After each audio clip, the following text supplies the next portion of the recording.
mengaku beragama Islam saja, tetapi ajarannya tidak sesuai dengan Al-Quran, ajarannya tidak sesuai dengan Al-Hadis, dengan rukun iman yang telah mujma' alaih, dengan rukun Islam, maka apabila mereka menisbatkan dirinya kepada Islam, maka wajib bagi negara untuk terjun, untuk turun tangan, menetapkan bahwa ajaran dan aliran itu adalah aliran sesat dan menyimpang dan tidak boleh lagi membawa nama-nama Islam.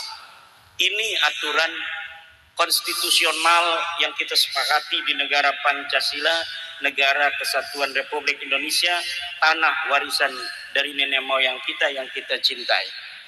Al-Mu'ahadah Al-Wataniyah yang telah tadi disinggung oleh Gus Baris adalah kesepakatan leluhur kita, para pejuang-pejuang bangsa tahun 1945, untuk mencari format yang paling ideal untuk bangsa Indonesia yang heterogen, dari suku, dari agama. Apa format muahadah wataniyah yang paling tepat untuk bangsa kita di dalam mengikat persatuan dalam sebuah bangsa yang kita ingin bersama-sama untuk membangun bangsa dan negara ini? Tidak ada lagi yang paling tepat adalah selain dengan apa yang telah disepakati oleh leluhur kita, para pejuang-pejuang Depanding Pader waktu itu tahun 1945, kecuali adalah negara Republik Indonesia dengan 4 pilar Pancasila, Undang-Undang Dasar, Bhinneka Tunggal Ika, dan NKRI, Negara Kesatuan Republik Indonesia. Bagi kita warga Nahdlatul Ulama, kita santri, ini sudah mendarah daging. Kiai-kiai kita yang tidak sekolah SD, kiai-kiai kita yang tidak mengenal sekolah pendidikan umum, itu senantiasa sama di dalam bagaimana memupuk nilai-nilai kecintaan terhadap bangsa dan negara ini. Maka negara, jangan sekali-kali negara meragukan daripada kecintaan warga Nahdlatul Ulama. Jangan negara sekali-kali meragukan kesetiaan perjuangan Wali Songo Indonesia terhadap bangsa dan negara ini. Sekarang terjadi konflik di PBNU. Negara nggak usah ikut-ikut campur. Ini kalau ini yang menang kita untung, ini yang menang kita rugi, nggak ada. Siapa saja yang menang dari konflik sekarang ini di PBNU, siapa saja yang menang pasti akan bersama Negara Kesatuan Republik Indonesia. Kalau negara ikut-ikut campur, malah nanti makin terbelah dan kerugian hanya akan menyertai Negara Kesatuan Republik Indonesia. Biar kami cengker sedulur, jangan ikut-ikutan. Mau jadi pendamai silahkan negara. Tapi kalau negara mau ikut campur, mendukung salah satu dan membiarkan lainnya, maka nanti di bawah akan terpecah. Dan yang tidak didukung oleh negara, dukungannya ini dari bawah akan menganggap negara dalam keadaan salah. Maka negara, tonton saja apa yang terjadi dengan kami di Nahdlatul Ulama. Ketika terjadi dinamika internal, siapa saja yang menang, pasti kami bersama Negara Kesatuan Republik Indonesia. Yang satu memecat ketua umum, yang satu memecat sekjen. Silakan saja, namanya perlawanan, namanya usaha, namanya al-muhawalah al-mujanahiyah, harus dilakukan. Ujung-ujungnya kita lihat saja, PWILS tidak punya kepentingan. PWILS tidak punya kepentingan terhadap konflik di Nahdlatul Ulama hari ini. Karena yang satu madhab husnudzon, yang satu madhab kibin. Saya setuju dengan Gus Baris. 2015 Dua kelompok ini sudah tidak pantas lagi ada di PBNU. Sekali lagi, negara ketika kami mengatakan begini, ini cengker sedulur, jangan ikut-ikutan. Kita pegang Kiai Imat, jangan. Kita pegang Ki Marzuki Mustamar, jangan. Kita pegang yang Belono, jangan. Ini cengker sedulur. Biarkan kami selesaikan dulu, nanti sudah beres, baru kami laporan kepada Negara Kesatuan Republik Indonesia. Karena kalau negara ikut campur megang yang satu, nggak megang yang lain, bahaya untuk NKRI, Negara Kesatuan Republik Indonesia. Akan ada luka, sisa-sisa luka kepada pemimpin yang ada sekarang yang tidak mudah untuk sembuh. Biarkan aja. Biarkan untuk cengker, namanya sedulur, dua-duanya khidmah untuk Nahdlatul Ulama.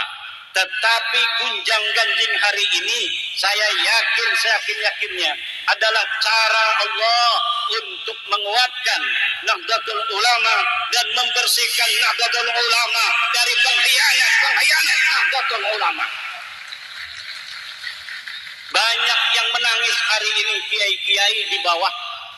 Tangisan air mata, ada surat-surat cinta yang penuh dengan kesedihan, ada konten-konten, ada video-video dari kiai-kiai, ada banser-banser yang menangis, ada banser-banser yang bingung. Banser dapat telepon, kita kuasai gedung PBNU.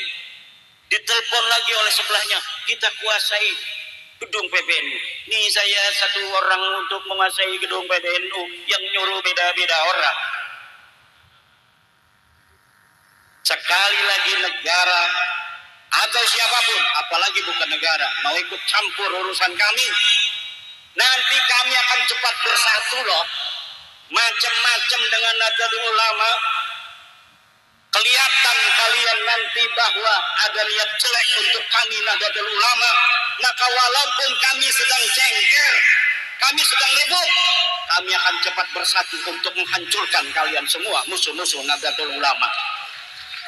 Jadi jangan macam-macam mau masuk-masuk, melihat ada dinamika internal, lalu mau mencari-cari ikan tanpa ikut naung.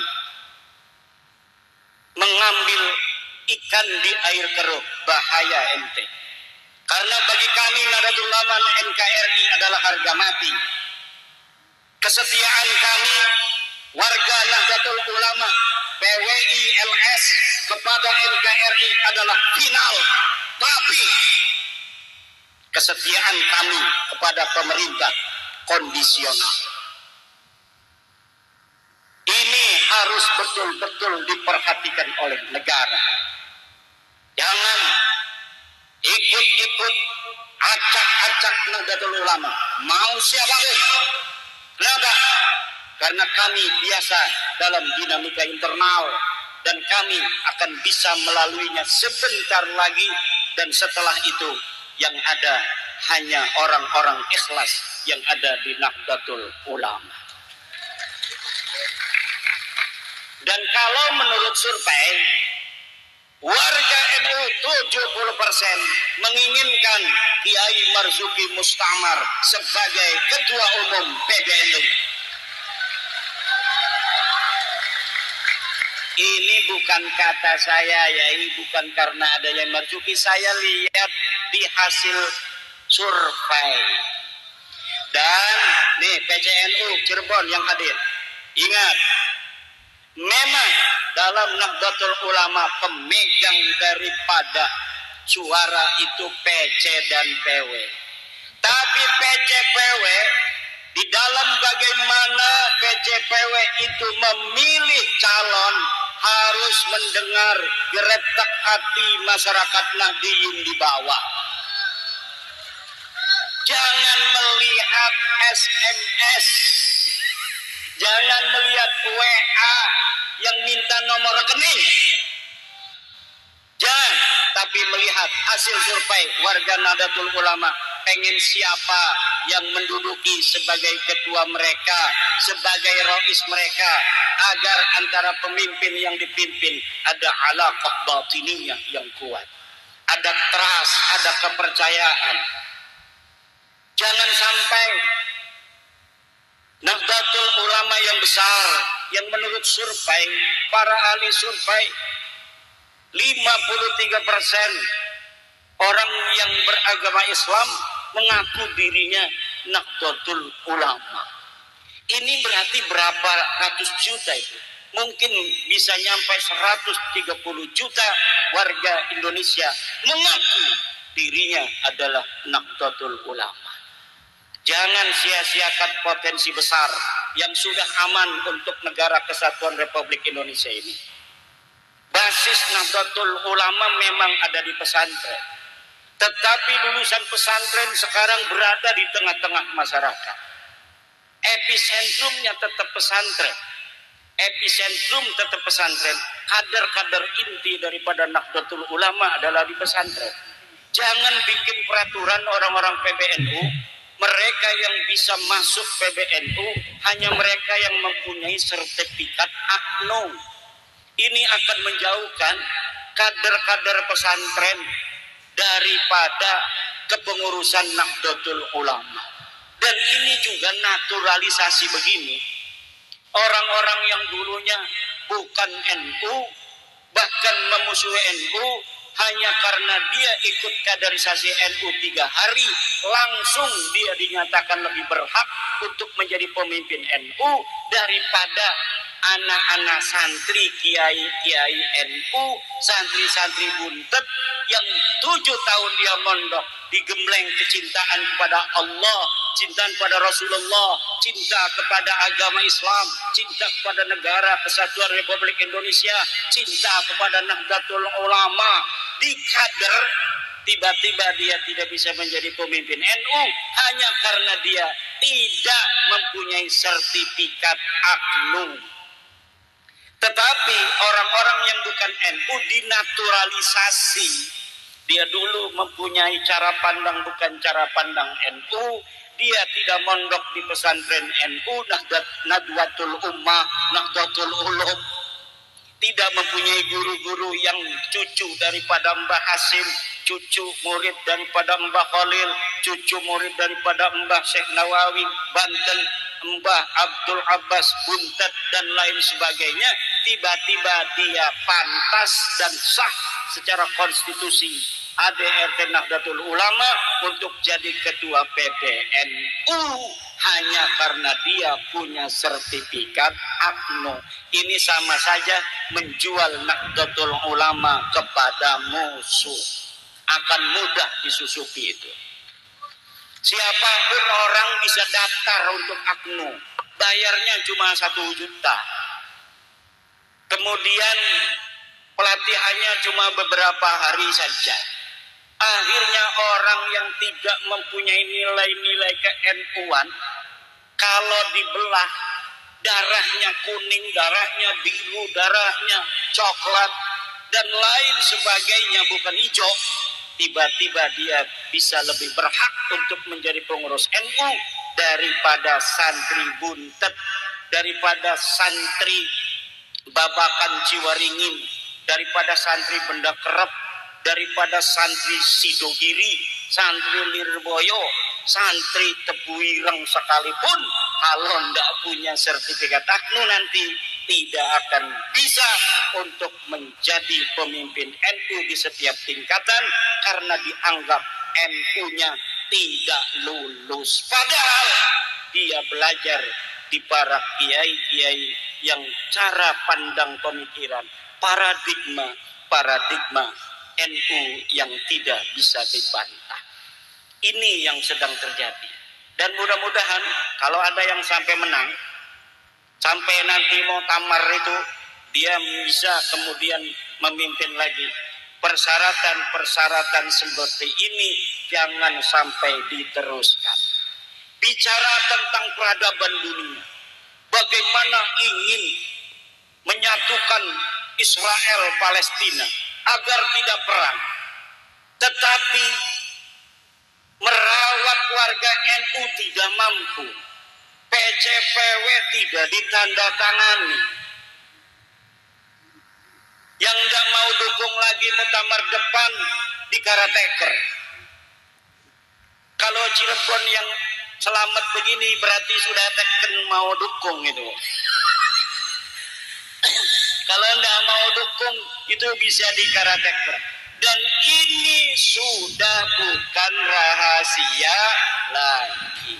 Allah cinta kepada Nahdlatul Ulama, maka hari ini Allah berikan kuasanya terjadi hal demikian. Maka saya katakan pada Gus Paris tadi di rumah bahwa sebenarnya ini adalah bentuk daripada sunnatullah, rekayasa Allah, kecintaan Allah pada Nahdlatul Ulama untuk menghancurkan serpihan-serpihan pengkhianat Nahdlatul Ulama. Bicara tentang tambang, bicara tentang TPPU apa-apa istilahnya, pencucian uang dan lain sebagainya. Itu hal-hal kecil yang mungkin yang bisa dibaca dan dikonsumsi oleh publik. Mungkin ada hal-hal yang lain yang kita tidak tahu dan kita tidak mau tahu.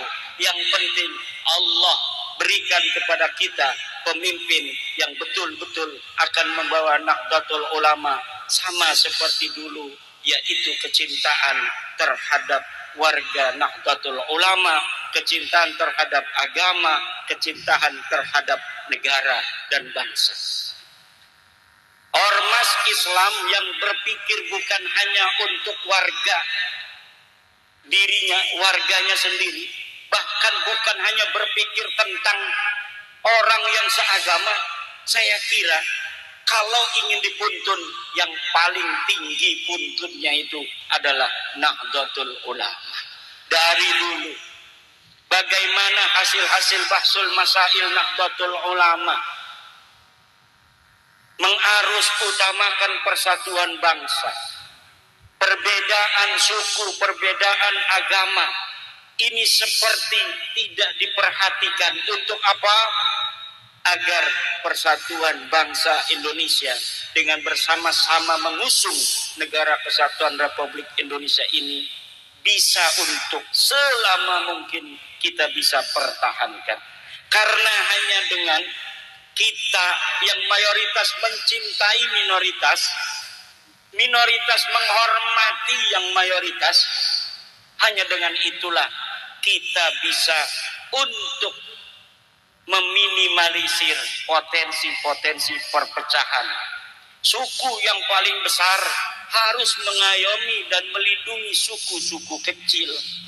Hanya dengan itulah tidak ada luka, tidak ada kebencian yang tertanam yang nanti akan berbuah menjadi dendam di suatu saat nanti. Inilah pandangan Nahdlatul Ulama dalam politik kebangsaan, dan ini sudah ada yang menulis dalam sebuah kitab kuning. Di antara salah satunya saya telah menulis sebuah kitab As-Sultanah Al-Mardiyah. Bagaimana pandangan-pandangan kiai-kiai dulu di Nahdlatul Ulama tentang politik kebangsaan, tentang Kiai Sahal Mahfud, Kiai Ahmad Siddiq Jember, Kiai Ma'ruf Amin, Kiai Abdurrahman Wahid, dan lain sebagainya. Saya tuangkan, inilah pandangan-pandangan ulama-ulama Nahdliyin terhadap politik kebangsaan. Bagaimana semuanya ditenagai pemikiran-pemikiran itu oleh sebuah keinginan yang luhur agar negara kesatuan Republik Indonesia ini akan bertahan selama mungkin. Sunatullah di atas dunia ini, sebuah rezim itu kebanyakan berumur dari 70 tahun sampai 500 tahun. Alhamdulillah Indonesia sudah melewati 70 tahun. Berarti tidak akan sama seperti Bani Umayyah. Kalau Bani Umayyah hanya sekitar 70 tahun. Mudah-mudahan kita bisa seperti Bani Abbasiyah, bahkan lebih, sampai mencapai 500 tahun. Utsmaniyah setelah Bani Abbasiyah bertahan 600 tahun sampai tahun 1924 mereka kemudian hancur berkeping-keping.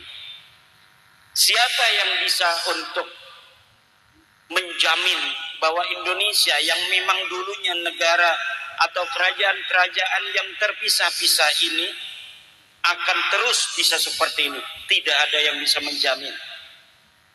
Kecuali kalau mungkin nanti Muhammadiyah sudah pandangannya betul-betul sama. Sekarang mulai sama dengan Nahdlatul Ulama. Kalau sudah semakin sama pandangannya, cara memandang bangsa dan negara, bagaimana memupuk dan mempertahankan nilai-nilai kebangsaan untuk bersama selama-lamanya dalam negara kesatuan Indonesia. Insya Allah negara kita Indonesia bukan hanya 80 tahun, bukan hanya 200 tahun, 500 tahun, insya Allah sampai hari kiamat. Banyak orang-orang di luar negeri ini bertanya, bagaimana Indonesia bisa mengelola heterogenitas yang begitu banyak di Indonesia tapi bisa bertahan. Ada letupan-letupan kecil tapi masih bisa untuk melewatinya. Padahal suku bangsanya 500 atau 700 suku bangsa. Bahasa 1000 lebih. Agama ada 6. Kepercayaan itu 200. Kepercayaan kepada Tuhan Yang Maha Esa. Mirip-mirip percaya pada Tuhan. Tapi dia tidak mengaku sebagai bagian daripada agama yang 6 itu. Banyak di Indonesia. Dan jumlahnya, saya pernah ngobrol dengan Jenderal Nur Wahid, itu sampai 12 juta orang-orang kepercayaan. Lebih dari 12 juta orang. Ini adalah bangsa Indonesia.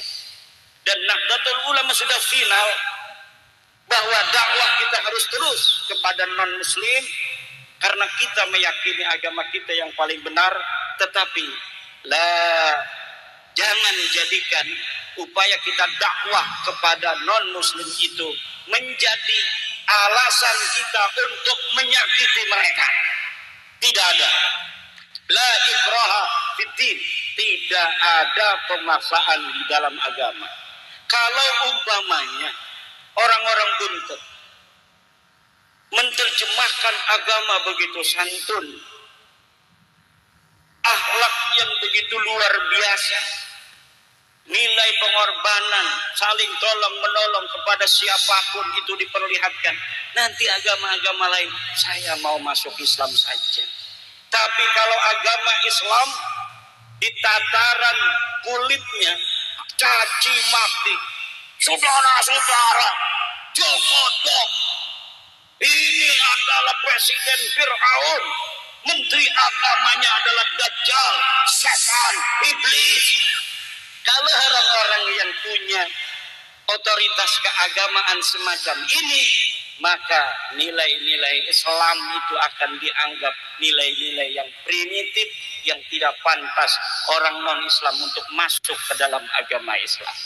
Maka kesantunan yang selama ini adalah merupakan ciri khas bangsa Indonesia, jangan sampai kemudian ditinggalkan dengan kita mengikuti orang-orang yang tidak punya sopan santun itu hanya karena mereka mengaku sebagai cucu Nabi.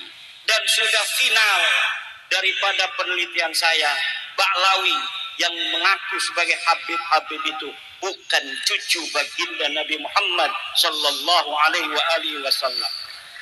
Saya akan mempertanggungjawabkan kesimpulan ini di hadapan Allah Subhanahu wa taala bahwa Taufik Assegaf bukan keturunan Nabi, Rizik Syihab bukan keturunan Nabi, Bahar Smith bukan keturunan Nabi, dan seluruh Ba'alwi yang pakai Syihab, Atas, Empuk dan lain sebagainya bukan keturunan baginda Nabi besar Muhammad sallallahu alaihi wasallam. Tetapi sekali lagi untuk PWI, peringatan dari saya sebagai wakil ketua umum PWI LS, walau mereka bukan keturunan Nabi, tidak ada alasan kita untuk membenci mereka jika mereka tidak lagi menyebarkan ajaran-ajaran sesat kepada saudara-saudara kita bangsa Indonesia. Jika mereka tidak mau lagi mengklaim para pahlawan-pahlawan bangsa Indonesia adalah bagian dari keluarga mereka, sementara orang asli di sini tidak ada yang jadi pahlawan. Jika mereka sudah menghentikan pengakuan itu di hadapan publik, tidak ada alasan lagi nanti PWI untuk terus berfokus bicara tentang mereka. Kiai Marzuki telah mengingatkan kita tadi, kalau hal-hal yang selama ini kita anggap mereka telah berlebihan, telah offset itu ditinggalkan, kita siap rekonsiliasi dan merangkul. Tamu wajib kita hormati. Dan kalau mereka kemudian menghilangkan pengkultusan terhadap keluarga mereka sendiri, dan ini bukan hoax, terdapat di dalam kitab-kitab mereka. Dan tadi Yai Marzuki telah mengusulkan kepada Jenderal Nur Wahid untuk menyusun kesesatan-kesesatan yang ada di dalam kitab, dan itu sudah kita lakukan, Yai. Dan sedang naik cetak. Sudah ada ISBN sedang naik cetak, bahwa kita ambil dari kitab-kitab mereka, yang dimana ajaran agama kita mengatakan innallaha yaqbalu taubatal abdi ma lam yughargir, itu bahwa Allah menerima taubatnya hambanya selagi belum ada di tenggorokan sekarang. Bagi mereka ada di dalam kitabnya bahwa mereka bisa bertobat walaupun sudah mati di dalam kubur. Walau zina, walau saraka, walaupun berzina, walaupun mencuri, mereka bisa untuk bertobat di dalam kubur. Ini bertentangan dengan ajaran agama Islam. Saya kira Kristen juga sama dengan Islam. Orang kalau sudah mati nggak bisa lagi bertobat. Jangan tanya tadi Kiai Marzuki tanya pada PKS, tanya pada Muhammadiyah, sama enggak? Agama Kristen juga sama, ya. Bahwa orang kalau sudah mati nggak bisa bertobat. Kalau kita tobatnya di dalam kubur sudah mati, ya kita berdosa saja. Nanti kita dalam kubur baru bertobat. Nggak bisa, itu ajaran bukan ajaran agama. Kalau orang bertobatnya di dalam kubur itu bukan ajaran agama. Lebih mirip ajaran orang-orang yang tidak percaya adanya akhirat. Sebenarnya mereka tidak percaya adanya akhirat, tapi kalau ngomong tidak percaya akhirat, tidak punya mukibin. Kalau ngomong tidak percaya apa adanya akhirat, tidak punya mukibin. Yang bodoh-bodoh itu banyaknya orang-orang beragama. Makanya mereka harus pura-pura seperti orang beragama, nanti punya pengikut orang-orang beragama. Ini bisa. Walaupun saya tidak yakin itu. Mudah-mudahan salah. Mudah-mudahan analisa saya itu salah. Kenapa? Udah tua masih mau malsuin kuburan. Udah tua bangka, malsuin kuburan. Orang yang bukan daripada bin Yahya disebut dia bin Yahya. Cucunya marah. KRT Sumodiningrat yang ada di Semarang punya cucu. Cucunya ngerasa ini leluhurnya pejuang daripada Keraton Yogyakarta, meninggal tahun 1811, adalah orang Jawa asli. Dia panglima perang di Yogyakarta, matinya melawan Inggris, ditebas lehernya oleh Inggris, dimakamkan di jajaran Jogja. Tahun 2018 makamnya pindah ke Semarang, silsilahnya pindah dari orang Jawa menjadi orang Yaman. Dan ini bukan satu dua. Kita sudah mendeteksi laporan dari PWI LS Perjuangan Wali Songo yang ada di Pulau Jawa maupun di Pulau Sumatera dan Kalimantan, bahwa mereka membuat makam-makam ini bukan hanya di Jawa, tetapi di Sumatera dan Kalimantan. Kemudian makam palsu ini dialamatkan menjadi leluhur daripada raja-raja yang ada di Sumatera dan raja-raja yang ada di Pulau Kalimantan. Ini luar biasa. Jadi nanti seluruh raja-raja itu keturunan mereka lah raja-raja Sriwijaya, Raja Majapahit, bisa jadi nanti itu leluhurnya dari Tarim semua. Walaupun mereka belum beragama Islam. Ini yang sedang terjadi, dan keresahan ini sebagian sudah dipahami oleh para kiai, sebagian lagi ada yang belum paham, sebagian lagi ada yang nggak mau paham. Kenapa? Karena saya sudah dari dulu kiai berhubungan, tidak seperti yang kiai katakan. Mungkin kebetulan dia dapat teman Baklawi yang soleh, mungkin. Ada juga yang tidak mau baca tesis saya. Ini tesis saya, nggak mau baca. Kalau dibaca nanti kita kena khitab katanya. Kalau kita baca, kita tidak mau nurut, kena khitab, nanti dosa.